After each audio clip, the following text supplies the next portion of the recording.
오늘 제가 준비한 내용은 저희가 어떻게 에너지 미래를 준비하고 있는가에 대한 얘기입니다. 세계적인 그 메가 트렌드 중에 하나가 이제 에너지 트랜지션입니다. 이건 이제 디지털 트랜스포메이션, 그다음에 인클루시브 그로스 이런 것과 더불어서 메가 트렌드죠. 우리나라만 아니라 전 세계적으로 지난 20년 동안 변화하고 있습니다. 그래서 그런 어떤 퍼스펙티브를 가지고 한번 오늘 이 주제에 대해서 생각을 해보죠. 질의응답하는 거 좀 좋아하시죠? 네. 그래서 제가 최대한 짧게, 미리 자료가 나눠진 걸로 알고 있으니까요. 짧게 제가 소개를 좀 드리고, 그 다음에 질의하시면 좀 더 상세한 내용을 좀 말씀드립니다. 제가 크게 네 가지 분야를 말씀드리겠고요. 먼저 가볍게 세계를 보는 눈을 한번 저희가 가져보도록 하겠습니다. 인류는 6,500만 년 전에 소행성이 지구에 출근하면서 탄생했다. 저는 그렇게 좀 이해를 하고 싶어요. 소행성이 지구에 출근하면서 그 당시에 지구를 지배하고 있었던 거대한 크기의 공룡들 대부분은 사라지고 그 자리에 저렇게 쥐같이 생긴 메가크로스라는 호유의 공통조상이 이때 살아남게 됩니다. 메가크로스는 땅속에 굴하고 들어가서 거기서 낮에는 들어있다가 밤에 공룡들이 쉴 때 나와서 썩은빛의 주석을 하는 참 보잘것없는 기술밖에 안 갖고 있는 그런 호유였습니다. 그런데 공룡들이 대거 사라지고 그리고 소행성 때문에 생긴 지구 전역에 2달 동안 우리 단 것 때문에 핵겨울보다 추운 겨울이 찾아왔습니다. 그래서 수십 년 동안 지구 전체가 얼어붙었는데 당시에 소행성 충돌과 화산 그리고 이어진 화재에서 살아남았던 동물들이 마저 거의 다 죽었습니다. 근데 이 보잘것없는 기술이 굉장히 도움이 된 거예요. 첫째, 땅속 불에 들어갔고 크기가 또 작았고 유리했죠. 살아남게. 그리고 추운 때 나와가지고 그 시체들 썩은 거 그거 수십 년 동안 주워 먹으면서 살아남은 거예요. 그렇게 해서 이 지구적 차원의 큰 재앙이 이 포유류한테는 기회가 됐습니다. 그리고 이게 이제 살아남아가지고 이분이 살아남아가지고 그 후에 이제 토끼 노루가 되고 하마가 되고 그리고 원숭이가 되고 그 다음 얘기가 나왔겠네요.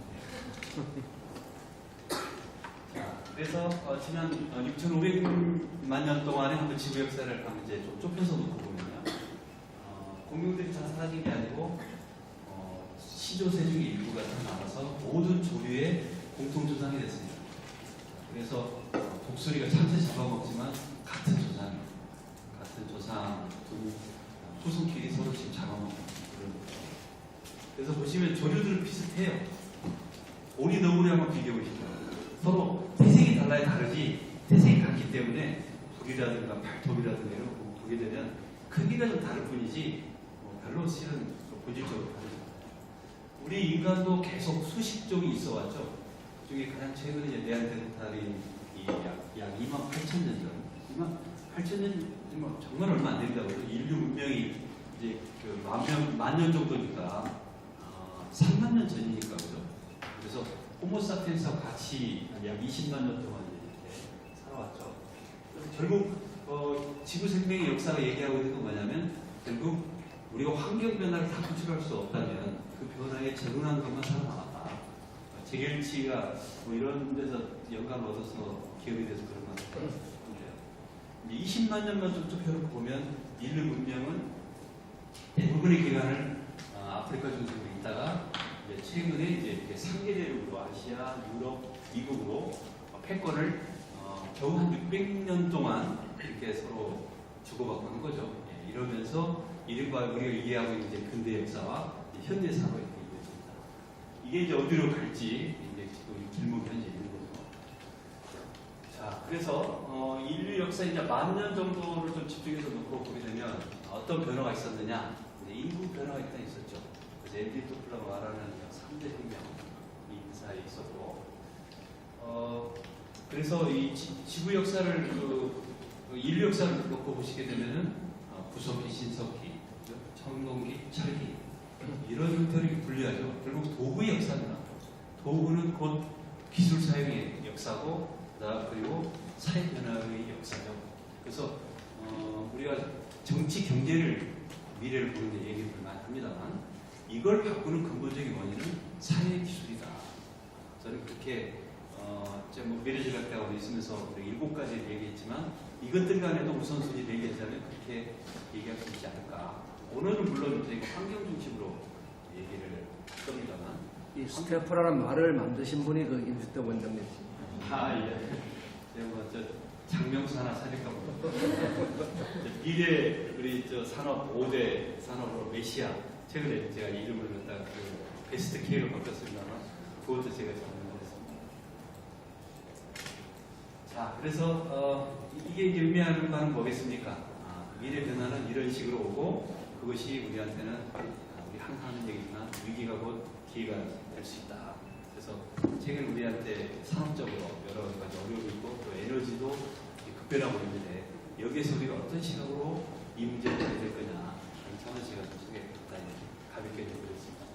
자, 그러면 이제 좀 더 본격적인 얘기를 좀 해보도록 하겠습니다. 제가 부제로 단글 한번 참고해서 보시죠. 태양광 전기차 시대가 열렸다. 이거 두 개 말고도 수십 가지거든요. 현재 이 경쟁 기술들이. 제가 저 두 개를 꼽은 것은 저 두 가지가 아주 돋보이는 그런 메가 트렌드이기 때문에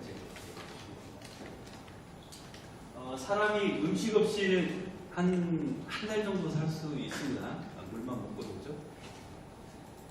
예, 물은 근데 한 일주일 넘기기 좀 어렵죠.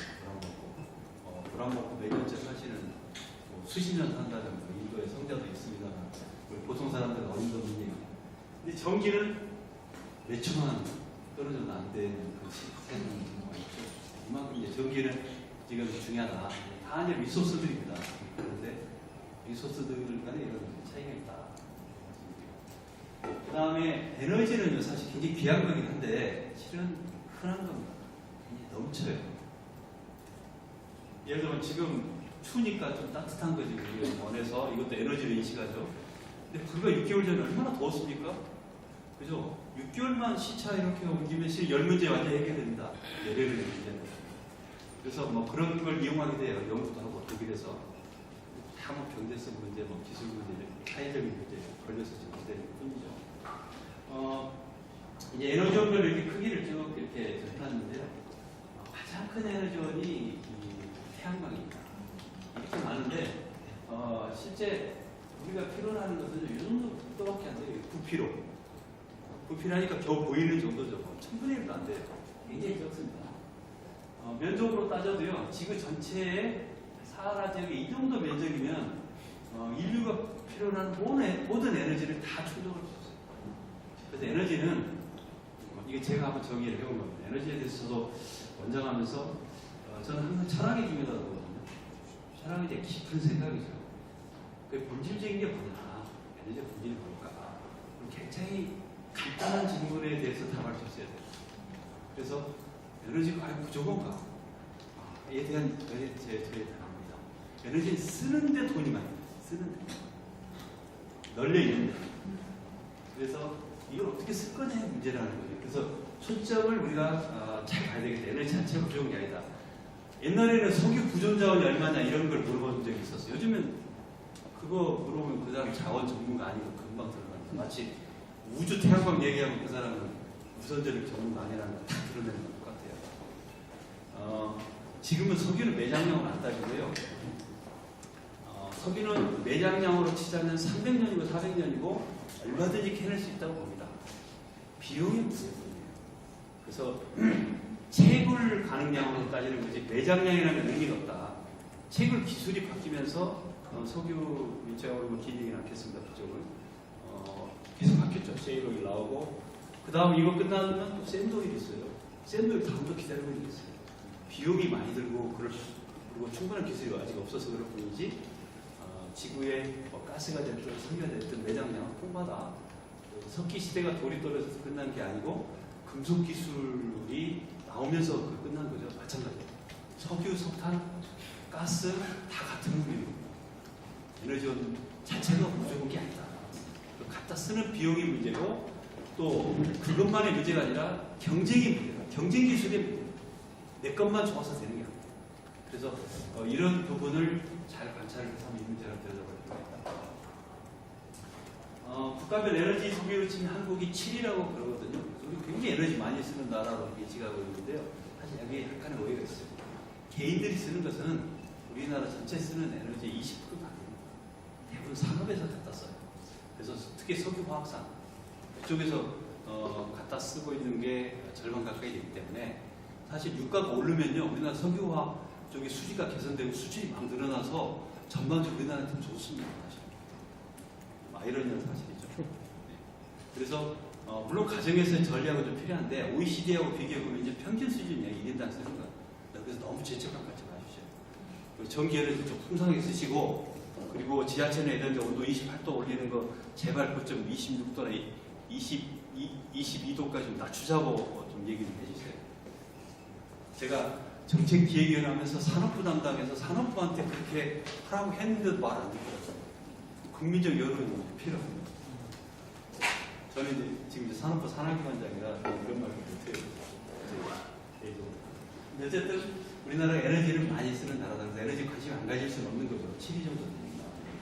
근데 뭐 7위가 놀라운 얘기는 아니죠. 우리가 이미 지금 수출액이 세계 5위 수준까지 지금 올라와 있고 우리가 대개 보면 한 10위권 안에 대부분 우리 국력이 지금 들어와 있고 그리고 어떤 것들은 5위권 근처까지 와 있는 것도 많아요. 예를 들면 특허 지금 뭐 4위까지 갔다 가면 이제 5위 정도 수준 되죠. 특허 출원이나 수라든가 그런 식이죠. 과학기술 경쟁력, 국방력, 국방비 쓰는 거 뭐 다 뭐 한 8위네 이렇게 들어죠. 그래서 우리나라를 과연 중견국이라고 말할 수 있느냐? 우리 강대국이라고 불러야 되지 않겠느냐? 저는 그렇게 봅니다. 그래서 남북한만 좀 합쳐놓으면 뭐 독일, 영국 비해서도 인구나 뭐 영토 다 부족하지 않고 그렇기 때문에 한 2050년도는 그걸 바라보는 우리 미래 비전이라면 너무들 막 우리나라 금방 망할 것처럼들 하지 말고 문제를 인식하고 잘 개선하되 이런 중립적 비전, 저는 이건 중립적이라고 봐요. 아주 낙관적으로 보지 않습니다. 다른 나라 많이 비교해보고 우리나라 경쟁 얘기 보니까 뭐 충분히 우리나라가 선진 강대국에 이미 들어와 있고 사실은 그리고 2050년 정도 되면은 저는 한 세계 5위권 안에 그런 명실상부한 강대국이 될 수 있지 않겠느냐. 통일과 관계없이 저는 그렇게 생각합니다. 이제 그런 게 이제 여러 가지 통계들을 보면서 이제 사유를 해보면서 느끼거든요. 지역별 에너지 소비를 한번 보는 것도 의미가 있는데요. 아시아 지역이 이렇게 조금 이렇게 늘고 있다는 거. 에너지를 보더라도 이 3개 대륙 간의 현재 경쟁인데 3대 축 중에 아시아 축이 굉장히 유망하다는 걸 알 수가 있고요. 에너지 원별로는 여전히 석유, 가스, 석탄 이 세 가지가 굉장히 큰 에너지입니다. 환경 문제는 이제 바로 다음 시간에 많이 할 거기 때문에 제가 간단히 마음가고 넘어가겠습니다만 그대로 내버려두면 이와 같이 CO2가 늘어나는데 우리가 2도씨 정도만 현재로 올리는 걸 고려한다면은 이런 정도로 거의 에너지 배출 자체를 3분의 1로 줄여야 된다. 굉장히 파격적으로 줄여야 된다. 근데 2도씨도 너무하다. 최근에 1.5도씨 정도가 우리가 겨우 참아줄 수 있는 수준이다. 지구적 재앙을 피할 수 있는 수준이다. 그래서 이 논의가 지금 국제적으로 되고 있죠. 그리고 이 중에서 이제 중요한 게 이렇게 두 가지인데 보시게 되면은 이제 전력 분야하고 수송 분야 이 두 개가 중요하고 그리고 에너지 원별로 보면은 재생에너지하고 그다음 에너지 효율 개선 이 두 가지 분야가 가장 중요합니다. 그래서 지금 산업부도 최근에 2월 말고로 조직 개편을 했는데 에너지 효율과라는 것도 만들어 주셨어요.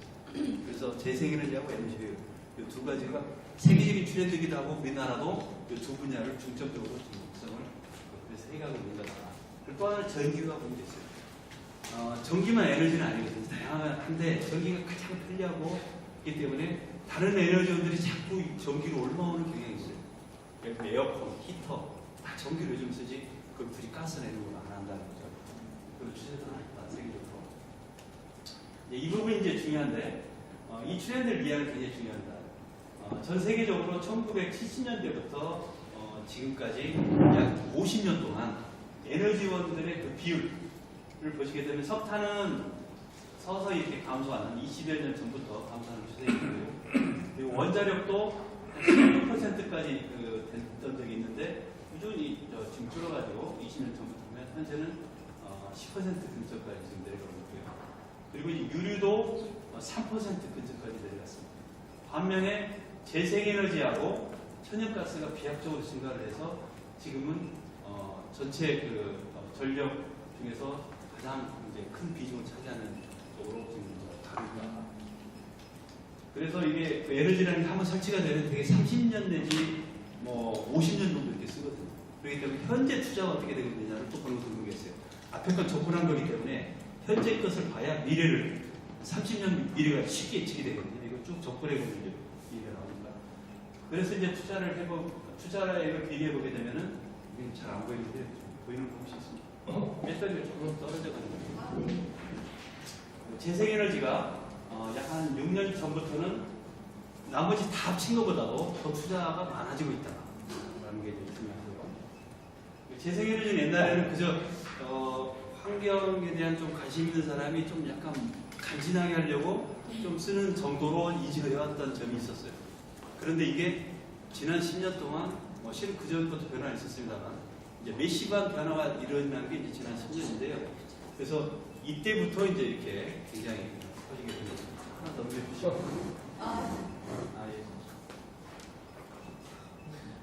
예. 그래서 이제 국가별 어떻게 이제 재생에너지를 쓰고 있나를 보시게 되면 좀 다른 나라들이 합니다만 거의 한 100% 가까이 쓰고 있는 나라들이 지금 많이 나오게 됐고요. 그리고 이제 독일 이런 나라들이 이때 통계를 이런데 작년에 40%를 넘어갔습니다. 1년에 막 100%씩 올라가요. 그래서 독일이 원래 2050년도에 한 80%까지 모든 전력을 갖다가 재생에너지를 하겠다 했었는데 최근에 바꿨어요. 2050년도까지 100% 하겠다. 그렇게 재생에너지 다 하겠다. 그렇게 다 바꿨어요. 그래서 왜 이러는지를 한번 알 필요가 있죠. 이런 나라들이 바보가 아닌데 애들 이렇게 보여준다. 좀 더 구체적으로 한번 재생에너지를 보게 되면요. 수력이 여전히 굉장히 비중이 큽니다. 그러긴 한데 최근 들어서는 수력의 비중이 이제 한 60% 이내로 이제 줄기 시작했고요. 두 개 이제 크게 이제 보이는 게 태양광하고 그리고 풍력입니다. 그래서 이 두 가지가 굉장히 늘고 있다. 특히 태양광이 꽤 늘고 있는 게 뭐냐면 이걸 좀 자세히 보기 위해서요. 매년 투자된 비용만 보죠. 저건 누적된 결과고 미분과 적분의 관계입니다. 저걸 좀 더 자세히 보려면 매년 어떻게 투자하는가를 또 따로 볼 필요가 있는데 보시게 되면 수력은 그렇게 크게 늘지는 않고 꾸준히 이건 자연 조건하고 굉장히 밀접하기 때문에 그래요. 수력이 있는 것만 가능하죠. 그래서 북한은 되지만 남은 안 되잖아요. 근데 태양광과 풍력은 전 세계적으로 민주적인 에너지원이다 이렇게 얘기합니다. 서로 석유처럼 특별한 나라에만 매장되어 있는 그러지 않고 물론 한 북유럽에 비하면 우리 같은 게 풍력 에너지가 한 2배쯤 불리하고 사하라 지역하고 비교하면 우리나라가 태양광이 한 2배쯤 불리하고 그건 있으나 2배를 참아주지 못하는 거예요. 전 세계 어디나 다 있다라는 게 중요하다는 거죠. 그래서 보시게 되면 태양광이 비약적으로 늘면서 이 둘 간의 경쟁이 치열하다. 그래서 누적은 아직도 태양광이 계속 부족하지만 올해나 내년 되면 이제 누적조차도 풍력을 앞지를 전망해요. 그래서 시장 자체가 태양광 중심으로 이렇게 가고 있다. 그래서 이거 이제 금액으로 이제 놓고 보시게 되면은 쭉 성장하다가 거의 정체에 되는 이건 IT와 똑같아요. IT가 세상을 바꿨지만 막상 그쪽 경제는 어느 이상 안 커지기 때문에 경영학자나 경제학자들이 오판을 그런 겁니다. IT 별거 아니네. 비약적 계속 성장하는 줄 알았더니 별로 안 하네. 그런 얘기를 하는데 그 착실한 사기. 왜냐면 그야말로 여기는 혁신을 이뤘기 때문에 그렇게 되는 거예요. 시장은 기하급수로 커지지만 비용이 기하급수로 줄어드니까 두 개 곱해놓으면은 일정한 거예요. 지금 재생에너지가 그런 상태에 도달했으니까 사실은 이 정도에서 한 7, 8년 전에 이 분야에 대해서 이제 시장이 주류 시장으로 편입됐다라고 볼 수 있는 거예요. 우리 그렇게 해석을 해야 되는데 기술의 본질을 모르고 겉으로 드러난 현상만 가지고 보게 되면 경영학자나 경제학자들이 그런 오판을 많이 저지르거든요.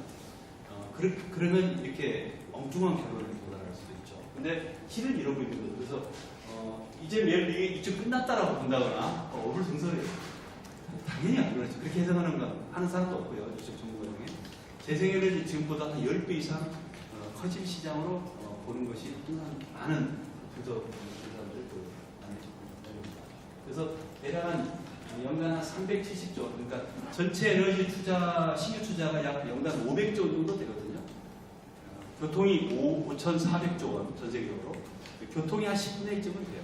이 신규 투자만 놓고 보면. 이미 투자한 걸 지금 무지무지 많고, 에너지를 오래 했으니까, 교통은 못하니까.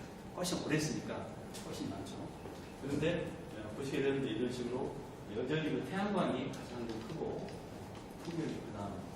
태양광이 한 180조 원, 풍력이 한 120조 원, 뭐 정도 이렇게 됩니다.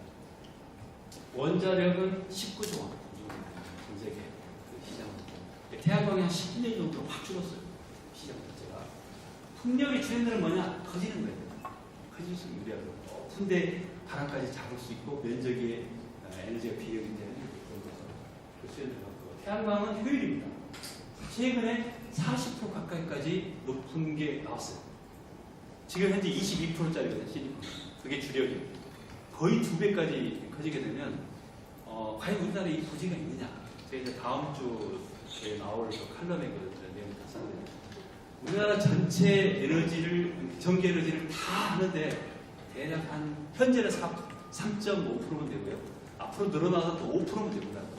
근데 우리나라 갖고 있는 부지가 어떻게 되느냐? 농지가 16%, 그 다음에 태양이 약 한 5% 가까이 돼요. 그래서 우리나라 부지 자체는 우리나라 필요한 모든 전기를 다 충족하고도 앞으로 미래에 늘어날 것까지 고려하더라도 한 4배 이상 있다. 그래서 아마 서로 경쟁할 수밖에 없다. 육지와 해양이 서로 경쟁하고 육상 내에서도 서로 경쟁하고 앞으로 그렇게 왜냐 제한된 80조 원의 국내 전기 시장을 놓고 이제는 서로 재생에너지 간에 또 경쟁이 그런데 그 태양광의 효율 분야 이런 분야는 우리가 세계 최고가 돼야 되겠다. 우리 반도체에서 족하기 때문에 충분히 달성 가능한 그런 목표입니다. 배터리 기술이 좋은 일이지 않습니까? 최근에 지금 110조 원씩 이렇게 해서 조선 산업보다 서너 배 더 큰 규모로 커지는 배터리가 10년 전에 정부 주도로 저희가 투자를 해서 그걸 가지고 SK, LG, 삼성 SDI가 다 가져가가지고 지금 이렇게 하고 있는 겁니다. 물론 그분들 좀 홍보할 때 전혀 정부 지원이 없다는 얘기가 나죠. 근데 제 이쪽 와서 관찰한 것 중에 하나가 정부 역할 중에 하나가 왜 정부가 이런 걸 지원해야 되냐? 기업들이 스스로 리스크 때문에 오너들도 안 하고 그 다음에 정부 경영인도 중요한 결정들을 안 해요. 근데 정부가 했다. 그러면은 매칭 펀드 되고 따라하는 경향이 있어요. 그래서 의사결정을 정부가 좀 도와주는 그런 정말 비정상적인 구조입니다. 외국처럼 스스로 해야 돼요. 민간들이 진짜 이게 돈이 되면 스스로 투자할 정도 돼야 되는데 지금은 그동안도 그래왔고 지금도 그렇고 삼성 반도체도 정부가 5천억 원을 투자하고 그렇게 해서 오늘날 삼성 반도체가 된 거 아시죠? 네, 그런 식으로 정부 주도가 정부 이니셔티브를 가지고 정부가 객관적으로 판단해서 뭐가 시장이 될 것 같다 하면 미리 선제 투자를 해놓으면 거기서 한번 검증된 걸 가지고 그 민간에서 투자해가면서 가는 그런 식으로 되고 사실은 미국도 어떤 의미에서 이런 부분이 있어요. 에너지나 보건이라든가 이런 것은 국방이나 이런 건 정부가 먼저 투자해서 그래서 첨단 기술이나 이런 걸 가지고 내놓으면 그걸 잘 들여다보고 이른바 좋게 말하는 스피노프해서 민간들이 그걸로서 이제 그 큰 비즈니스 영역을 개척하고 인터넷 지금 우리 알고 있는 구글, 애플 이런 데는 다 미국의 이런 정부 주도로 해놓은 이런 것의 베니피스에 따라서 엑셀을 바꾸고 행동하고 얘기할 수 있죠. 상당히 새로운 얘기일 겁니다. 제가 방금 얘기는 여러분이 그동안 들었던 얘기랑 굉장히 다른 얘기라는 것을 알고 있어요. 근데 이런 부분들도 있다는 거죠. 그래서 이런 역할을 저희가 하려고 합니다. 그래서 세계 최고로 값싸면서 고효율의 태양광을 가지고 시장은 어떻게 변하고 있느냐? 기하급수적으로 계속 떨어지고 있어요. 태양광의 가격, 풍력의 가격이. 그래서 태양광 같은 경우는 대략 룰이 5년에 2배씩 떨어지는 룰이에요. 그동안 쭉 해온 게. 근데 최근 한 5, 6년만 놓고 보면요. 3년에 2배씩 떨어지는 식으로 좀 더 가속화되고 있어요. 태양광 발전의 이 단가가. 배터리도 마찬가지입니다. 5년에 2배씩 떨어져 왔는데 최근에 3년에 두 배씩 떨어지면서 전기차 시장이 지금 폭발을 하면서 500만 대 이상으로 지금 누적된 그런 지금 커지고 있죠. 그래서 우리나라는 매년 지금 2배 이상씩 성장하고 있고 세계적으로는 약 60% 평균 전기차 성장하고 있죠. 그래서 전단지 돌리면 그 시간 망하듯이요.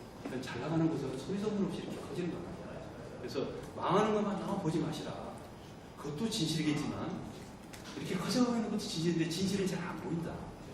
누가 좋은 걸 자꾸 소문내가면서 그러니까 나 혼자 독점해가면서 빨리 시장 그런 게 좋지. 세계적으로 좋은 것들은 기술을 개발해가지고 자기들이 그 보호를 하면서 이런 식으로 시장으로 연결해서 점유하고 있는 거죠. 풍력은 좀 천천히 변해요. 15년에 잘 나와요. 그래서 풍력이 증가해요. 기하 급수 간의 경쟁이었어요. 이쪽도 기하 급수가 계속 늘어왔었어요. 2년 전까지만 해도. 근데 2년 전에 드디어 풍력이 태양광한테 자리를 내놓으면서 같이 그쪽 그 기술이나 모든 것들의 발전 추세가 같이 좀 슬로우 다운되는 그런 경향이 보이죠. 기술이 정말 무차별해요. 무자비해요. 그냥 뭐 국경도 없고 그저 뭐 기술과 시장은 그 지구 생명의 그 경쟁 역사가 똑같습니다. 지금 이제 이른바 이제 그 균등화 발전력이라고 얘기해 평균적으로 건설에서 쓰는 것을 다 하면 원자력이 약 120원 이 정도 적용이 있고요. 우리나라에서 말하는 60원 근처 되는 것은 시장 가격이 아닙니다. 시장 가격 환산하면 한 달 정도 되죠.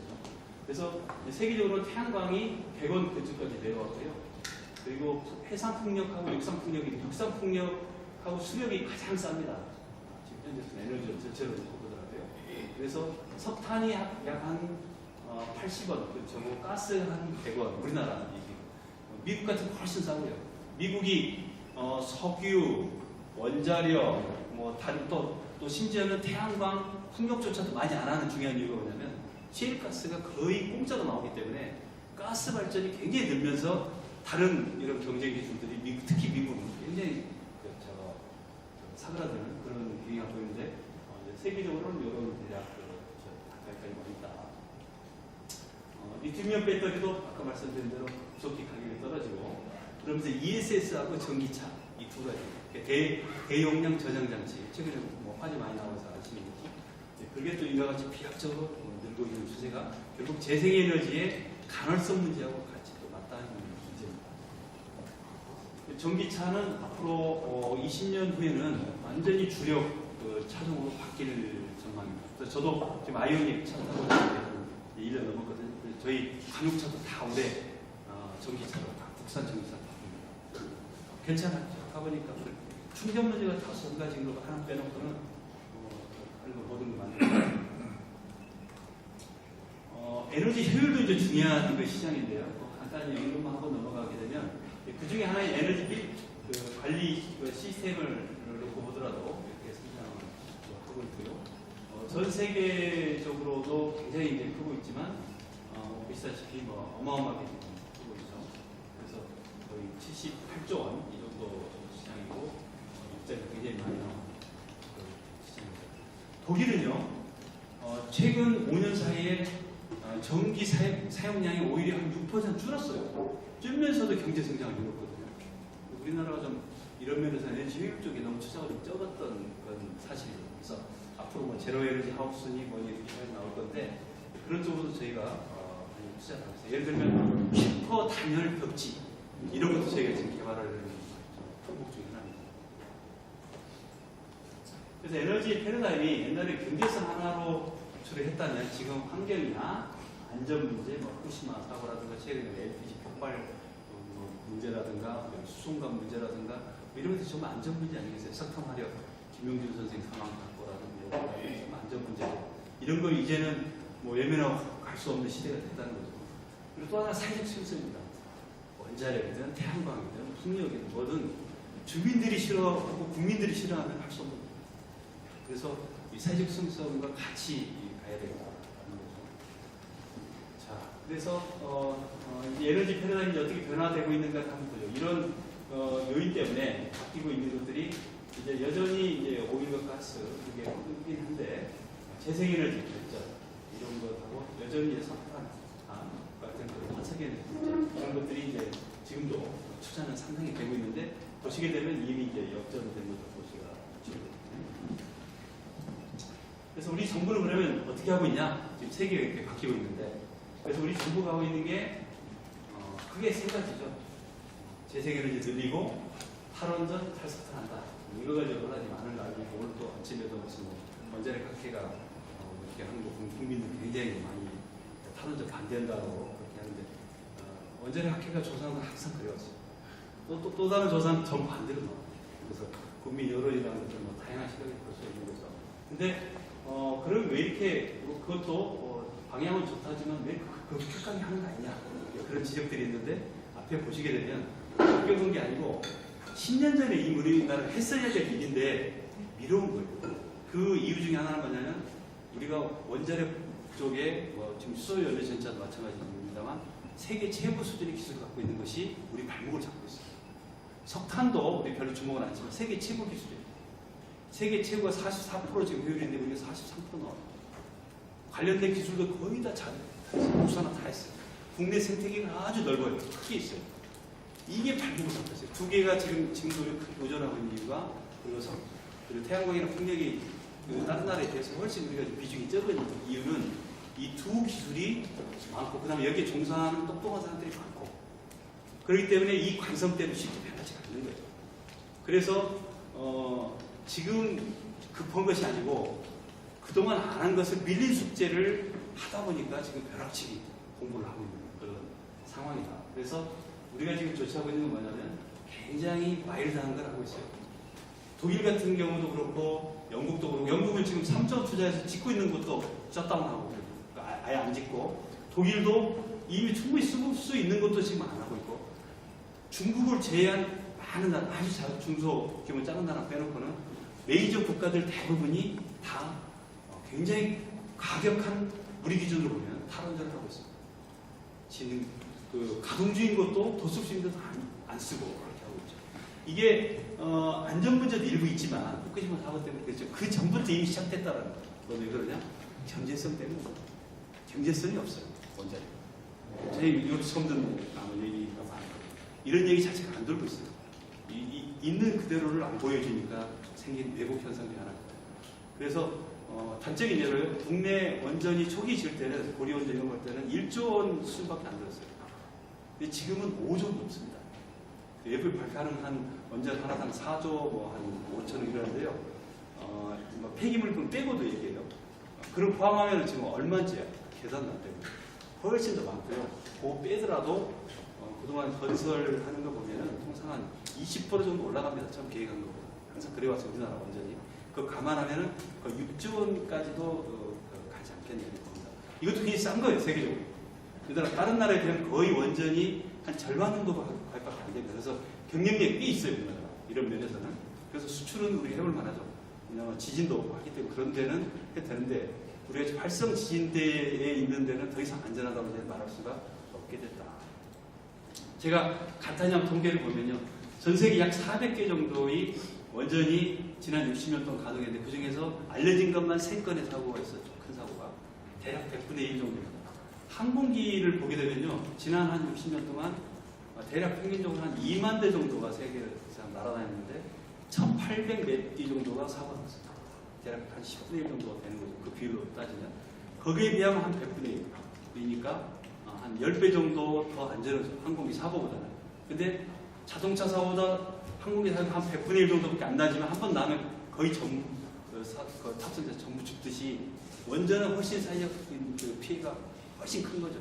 그래서 대략 그런 정도로 안전이라고 생각해 보시면 될 겁니다. 원전에 대한 안전에 대한 문제는 전문가들이 복잡한 얘기 빼고 그냥 그동안 있어왔던 사고만 가지고 본다면. 근데 안전이 주된 이유가 아니다, 실은. 이 경제성 때문에. 다른 나라에 지금 현재 원전이 한 기에 10조 원에서 15조 원이에요. 그래서 그런 부분 때문에 결국 다른 에너지원들은 급격히 기술 혁신이어서 가격이 떨어지고 시장이 커지고 그러면서 생긴 문제다. 그래서 지속 가능하지 않다는 거죠. 그러면서 기술이 좋다고 해서 세상을 다 가고 있습니다. 석탄도 마찬가지. 이건 뭐 말할 필요가 없죠. 이것도 지금 우리가 지금 쓸 수 있는 게 많은데 이 수명대로 다 과연 쓸 수 있을까? 좀 의문이에요. 다른 경쟁 기술들이 계속 나오기 때문에. 그래서 이제 재생에너지 부분을 우리가 잘 이해하는 게 필요한데, 그래서 우리 전력 수급 계획도 과거에 이렇게 했던 걸 이렇게 재생에너지 중심으로 해서 바꿨고요. 그래서 앞으로 10년 후에 비교를 해보시면 재생에너지 부분이 20%로 크게 확정이 되고, 나머지 사실 큰 변화가 없어요. 에너지라는 거 10년 사이에 크게 바꾸기가 쉽지가 않습니다. 우리는 굉장히 완만한 에너지 전환을 하기로 이렇게 했기 때문에 우리는 급격한 에너지 전환을 우리는 안 해서 사실은 훨씬 빠른 속도로 가는 것이 더 경제적일 수도 있습니다. 근데 경제성이라든가 또 사회적인 수용성을 다 고려해서 해야 되기 때문에 우리가 지금 이렇게 좀 완만한 에너지 전환을 하고 있다. 그래서 작년도에 건 한번 놓고 보게 되면 예상보다 훨씬 신재생에너지 보급이 빨라가지고 정부 목표보다도 70%를 초과했어요. 그래서 3.1기가와트나 쟀다. 참고로 우리나라가 갖고 있는 전력 설비가 119기가와트입니다. 그 중에서 3기가와트가 1년에 된 거니까 꽤 된 거죠. 한 10년이면 얼마 되겠어요. 그죠? 이 속도 자체가 더 빨라질 거거든요. 그래서 2030년도까지 20% 달성하는 건 이걸로 미뤄볼 때 크게 무리는 없을 것 같다. 실은 그보다 더 높은 비율로 가야 되잖아요. 왜냐하면 OECD 국가나 다른 나라 보게 되면 2030년 정도면 재생에너지가 30%를 넘어서 거의 그 40%까지도 가는 경우가 많거든요. 그래서 2050년도면 지금 60%를 훨씬 넘어설 겁니다. 전 세계적으로. 근데 우리는 지금 한 50년대 지금 목표도를 잡고 있는 상황이죠. 자, 이렇게 되면 우리 수출 규모도 굉장히 커질 수가 있고요. 일자리 창출도 굉장히 많이 나올 수 있다. 특히 재생에너지 일자리 많이 나옵니다. 원전이나 석탄 발전은 이제 짓는 데도 그렇고 운영하는 데도 그렇고 일자리 많이 나오진 않아요. 그래서 일자리 많이 낼 수 있는 그런 거다. 그래서 그럼 앞으로는 우리가 어떻게 나가야 될 거냐? 거기에 관해서는 저는 기술이 굉장히 중요하다. 우리가 다른 무슨 부정자원이 많다거나 다른 게 유력이 아니고 우리는 인적 자본이기 때문에 인적 자본에 기반한 기술로서 미래를 개척해 나가야 되겠다. 그래서 에너지 관련해서는 탄소 에너지를 줄이고 분산하고 그리고 디지털하는 이런 3D로 표현을 할 수가 있습니다. 이런 미래 시대가 있고요. 거기에 따라서 그럼 어떤 정책을 우리가 구체적으로 가야 될 거냐?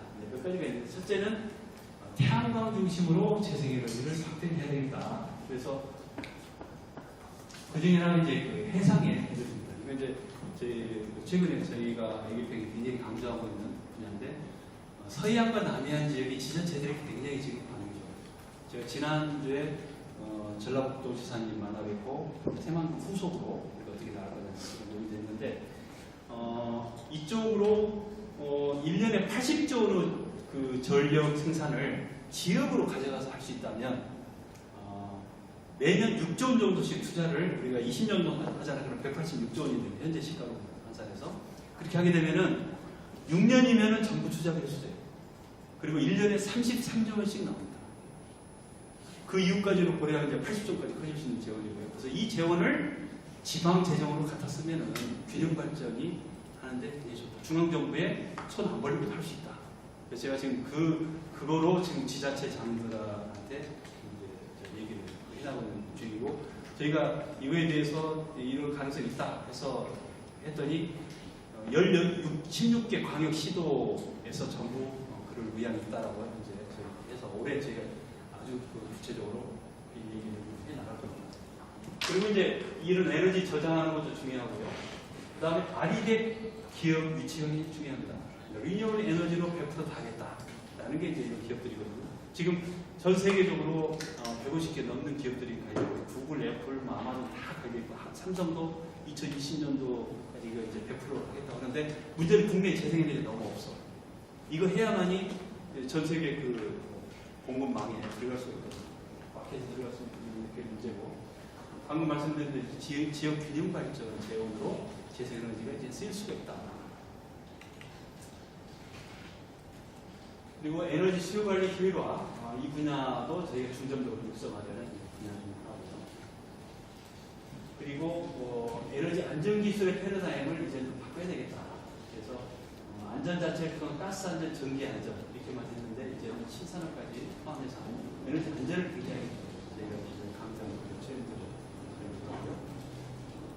그리고 이제 또 하나는 이제 로드맵 마련입니다. 그래서 탈석탄을 갑자기 할 수 없기 때문에 앞으로 30년 동안 차근차근 어떻게 그러면 탈석탄 해 나갈 거냐. 이에 대한 여러 가지 아이디어를 생각하고 있고요. 그 중에 하나가 잉여 재생에너지 문제인데 그걸로서 암모니아나 메탄을 만들어가지고 이걸로서 화력발전소에 혼소를 하는 형태로 태울 수도 있고요. 그 다음에 가스 터빈을 돌릴 수도 있어요. 그러면 이 시설들을 활용할 수가 있다. 이 시설 하나에 한 개에 1조 4천억을 하거든요. 이런 게 우리나라 지금 전체적으로 60기가 이거 갑자기 다 버리면 이건 또 돈 아닙니까? 거의 80조 넘는 돈인데 그래서 이런 식으로 최대한 활용합니다. 그 다음에 탈원전이 불가피한데 이건 한 60년 정도로 서서히 하자. 첫째는 서서히 하고 그 다음에 그 관련된 여러 새로운 시장도 해체 시장에 있는 걸 확보하고 안전하게 또 폐기할 수 있는 그런 기술과 대책을 해야 됩니다. 근데 중요한 건 방사선 분야를 좀 키워야 되겠다. 원자력 내에는 크게 지금 두 곡지가 있어요. 8대2인데 교수도 8대2, 학생도 8대2, 인력도 8대2. 원전에 우리는 지나치게 올인했어요. 80%. 미국은 반대입니다. 원전은 20%밖에 안 되고요. 방사선이 의료, 산업 이런 쪽으로 시장이 한 5배 이상 커요. 원전보다 훨씬 큽니다. 그리고 이쪽은 성장산업. 1년에 10% 전후로 분야가 좀 다르지만 계속 성장하고 있는 산업입니다. 그렇기 때문에 방사선 쪽으로 우리가 전환하게 되면 전국에 있는 원자력 공학과가 지금보다 한 몇 배씩 더 커야 될 거다. 더 커져야 될 거예요. 그래서 이런 세상의 변화에 적응을 하면은 이런 기회가 나오는데 적응하지 않고 고집하고 있으면은 그거 정치 세력화돼가지고 계속 그런 거나 하고 있으면은 전 세계에서도 이제 낙오되는 그런 집단이 될까 저는 한때 제 원자력 분야에 종사했던 사람으로서 좀 상당히 우려스러운 그래서 눈을 좀 떴으면 좋겠다. 그 다음에 그 외에 여러 가지 에너지 신산할 게 많다. 에너지는 미국은 에너지성 만들 만큼 산업성은 없어도 에너지성이 있거든요. 그럴 만큼 국방, 의료와 더불어서 굉장히 중요한 국가의 한 축입니다. 그래서 이건 산업이기도 하고 이것은 하나의 안보기도 해요. 에너지라는 건. 그렇기 때문에 그런 쪽에 저희 APEC에서 에너지 미래를 책임진다고 말씀드리는 거에 이런 것까지 저희가 같이 포함됩니다. 그래서 전 세계적으로 보시게 되면요. 굉장히 많은 이런 친환경 로드맵들을 발표하고 있어요. 예를 들면 2040년도부터는 더 이상 디젤 엔진을 운행 못하게 하겠다라든가 굉장히 과격해 하나하나 들어오고 우리나라 기준으로 보면 근데 우리는 이거 전혀 지금 걸어갖고 있습니다. 그래서 이제는 갈 때다.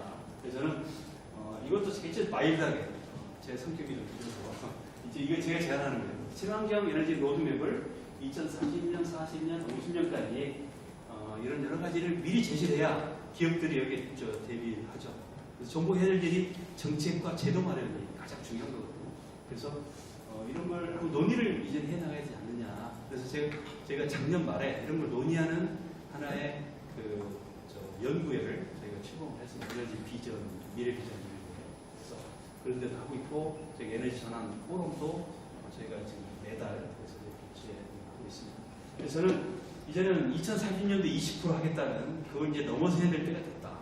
2040년도에 약간 40%, 2050년도에 60%, 이 정도 가는 재생에너지의 로드맵이 돼야 됩니다. 이것도 세계적 추세면 아까도 말씀드린 대로 2050년도까지 가도 우리가 굉장히 뒤집니다.